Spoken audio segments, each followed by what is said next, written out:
Le médecin m'a donné rendez-vous en ville. Je m'y rendrai cet après-midi. Je dois y être pour 18 heures, mais je partirai à l'avance, car je n'ai aucune idée de la façon dont je vais trouver l'adresse. Mieux vaut être prévoyant.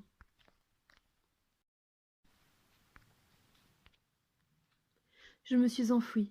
Je suis dans une ville que je ne connais pas et je ne sais pas où aller. Si je rentre chez mon ami, je serai obligée de lui expliquer mon état et l'endroit où j'étais. Je me suis retrouvée devant la porte d'une chambre d'hôtel. Il était 16h30 et j'entendais des cris. J'ai bien vérifié l'adresse à nouveau pour être sûre de ne pas m'être trompée d'endroit, mais non, c'était bien là. Je n'ai pas osé imaginer ce qu'il se passait à l'intérieur. Les cris de la femme manifestaient une douleur atroce. Je pensais qu'il y avait une anesthésie au préalable, mais apparemment non. J'étais paralysée. Je ne savais plus quoi penser et mon ventre me faisait terriblement mal. Des pensées se bousculaient dans ma tête quand la femme a franchi la porte de la chambre. Elle ressemblait à un fantôme. Son teint était pâle, comme sans vie. Ses yeux étaient rouges et ses cheveux ébouriffés.